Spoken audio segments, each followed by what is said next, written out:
Hello everyone, welcome back to the channel. Today we are diving into a topic that affects millions of students, parents and educators, the Indian education system.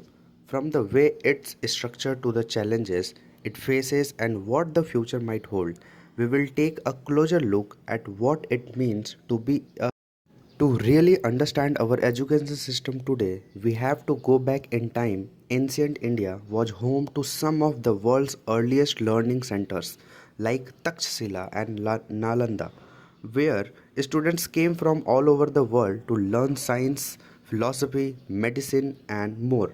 Education back then was focused on holistic development, learning life skills along with.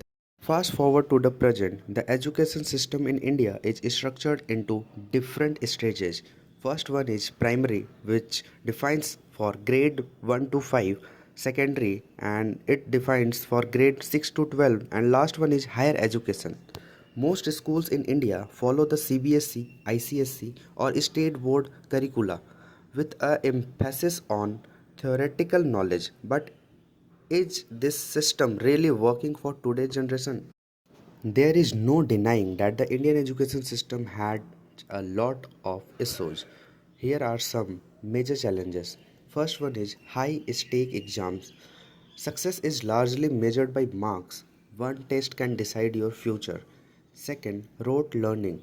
Memorization often takes precedence over understanding, which means students are not always building practical knowledge. Third one is outdated curriculum. Many subjects taught today haven't evolved with the times, especially in tech and sciences. Fourth one is inequality. There is a huge disparity in resources. Let's talk about some of the biggest challenges in the Indian education system with real life examples that many students face every day. So first one is high stakes exam. For example, imagine a student preparing for the class 12th board exams, which are often treated as a make or break moment. Their performance can determine whether they get into a good college or not. So the pressure is immense. This high stakes environment creates a lot of stress and anxiety, leading some students to study for 12 to 15 hours a day because they are so focused on scoring well. They may end up neglecting their interest on health. In competitive exams like JEE and NEET, even a small difference in marks can push students far down the ranking list, which adds to the intense pressure to perform every year. We hear about students struggling with the anxiety surrounding these exams, which points to a need for mental health support in schools. Second one is rote learning. For example, rote learning is a big issue, especially when subjects are taught in a way that prioritizes memorization over understanding. For example, in biology, students might memorize complex terms like photosynthesis or mitochondria without fully understanding what they mean. Instead of conducting experiments or practical exercises, they are often just reading from a textbook or copying notes, which limits their ability to apply this knowledge in real life situations. In a 2018 survey, only about 25% of Indian students were able to apply concepts they learned in science to solve practical problems.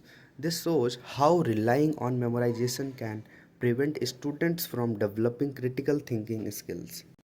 Now let's move on the third one, which is outdated curriculum. For example, the curriculum in many schools has not been updated to include the latest advancements in fields like computer science, artificial intelligence, or environmental studies.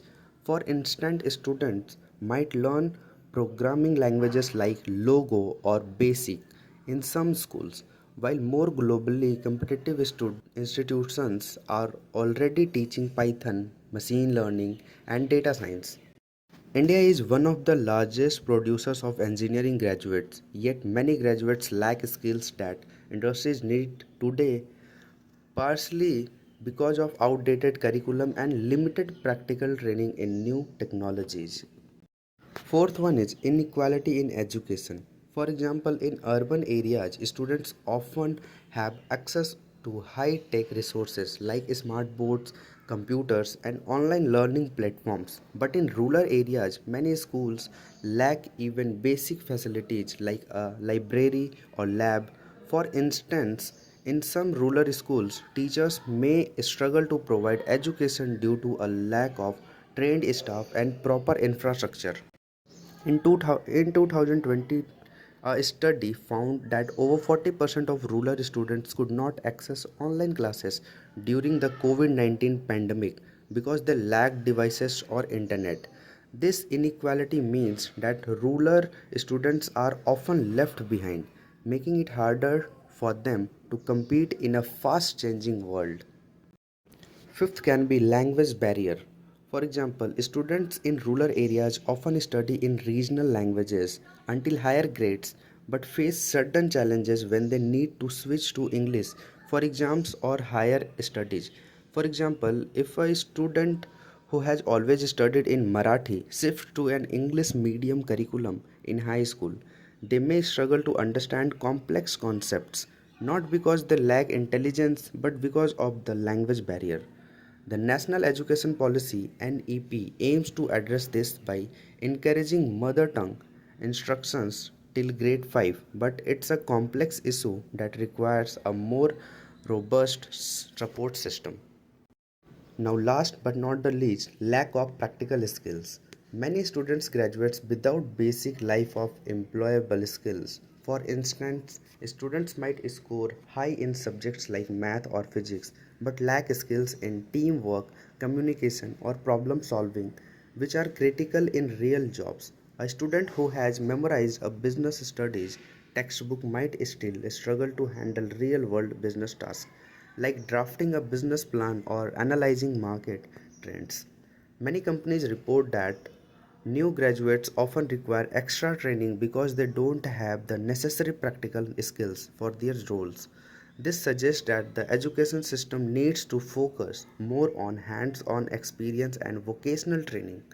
So, as you can see, these challenges impact not just students but the entire workforce and society at large.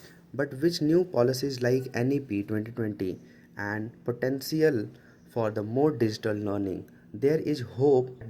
To address these issues, the National Education Policy or NEP 2020 was introduced.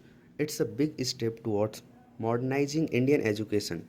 Some of the key changes include: first, focus on critical thinking, moving away from rote memorization to more skill-based learning. Second, flexible curriculum, allowing students to pick subjects of interest. Third one is emphasis on regional languages, teaching in mother tongue till grade 5 to strengthen the basics. Fourth one is vocational training, introducing vocational subjects from a young age, preparing students for the workforce. I think these changes can strengthen the Indian education system. What you think? Tell us in the comments. So, where are we headed? Technology is playing a big role with online learning platforms and digital classrooms becoming the new norm. The NEP is a step in the right direction, but real change will take time, commitment, and more funding.